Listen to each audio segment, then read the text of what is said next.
John 6:37 through 44 is a key passage in the Calvinism-Arminianism debate. So that's the passage we're going to single out and focus on. And it reads as follows. All that the Father gives me will come to me, and whoever comes to me I will never drive away. For I have come down from heaven not to do my will, but to do the will of him who sent me. And this is the will of him who sent me, that I shall lose none of all that he has given me, but raise them up at the last day. For my Father's will is that everyone who looks to the Son and believes in him shall have eternal life, and I will raise him up at the last day. At this the Jews began to grumble about him, because he said, I am the bread that came down from heaven. They said, Is this not Jesus, the son of Joseph, whose father and mother we know? How can he now say, I came down from heaven? Stop grumbling among yourselves, Jesus answered. No one can come to me unless the Father who sent me draws him, and I will raise him up at the last day.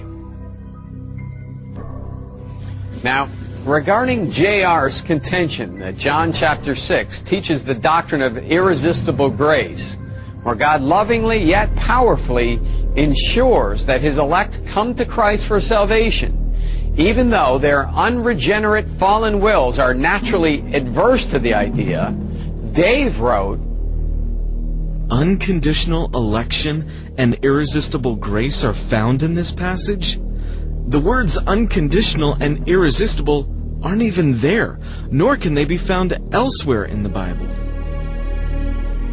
To which J.R. responded, And Jehovah's Witnesses dismiss the Trinity because the term does not appear in the Bible.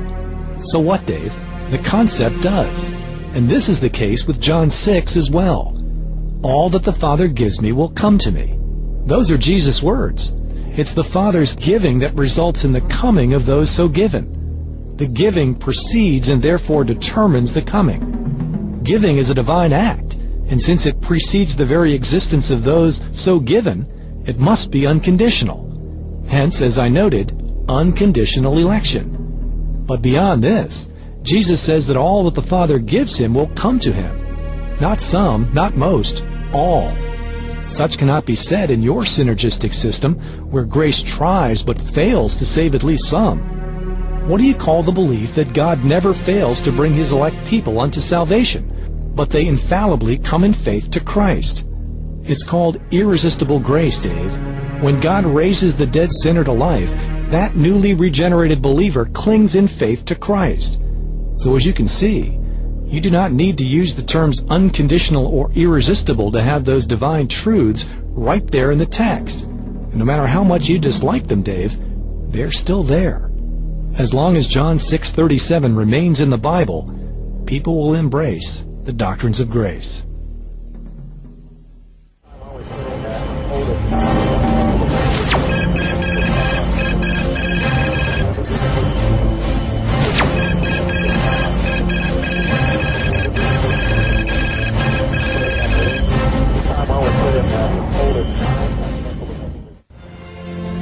The argument that John chapter 6 does not teach the 5 doctrines of grace, total depravity, unconditional election, limited atonement, irresistible grace, and the perseverance of the saints, is based entirely on trying to build the case that the people being talked about in verse 40, which reads, For my Father's will is that everyone who looks to the Son and believes in him shall have eternal life, and I will raise him up at the last day,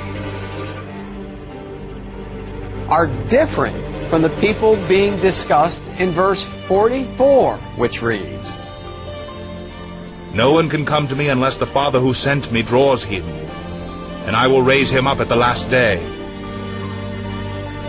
So to a large degree, the key to Dave's argument being correct in the Arminian position that John chapter 6 is not teaching irresistible grace and unconditional election is in making a distinction between those who the Father draws in verse 40 and those who Jesus will raise up at the last day in verse 44.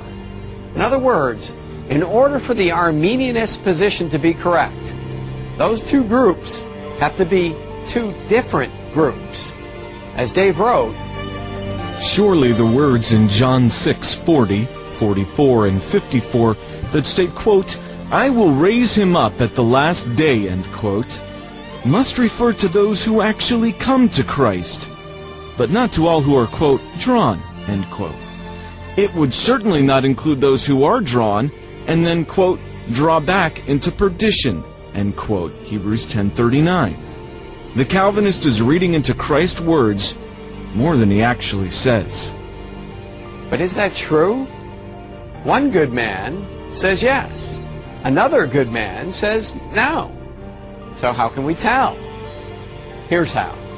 In a wonderfully confirming way, a genuine, honest appeal to the Greek grammar can completely and definitively decide the case. As J.R. writes, I do not argue as you do, Dave.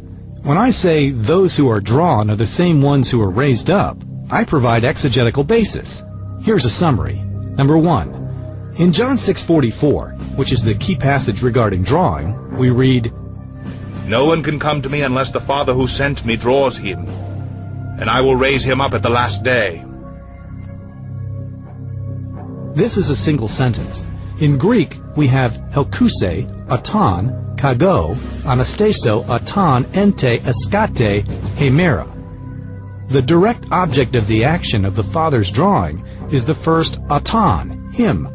A grand total of 2 words separate the first him from the second appearance of the same term, and I will raise him up on the last day.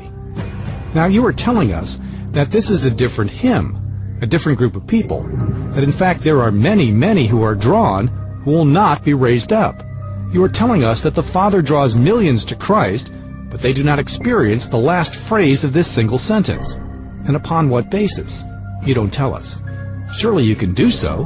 What is the basis, Dave?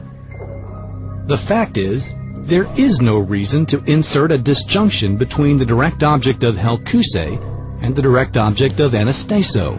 In fact, when we consider the syntax of the passage, we note that while helkuse is found in a subjunctive clause, the main tense comes from udais dunatai elphin. No one is able to come. Note that the verb in the last clause is a future, and I will raise him up.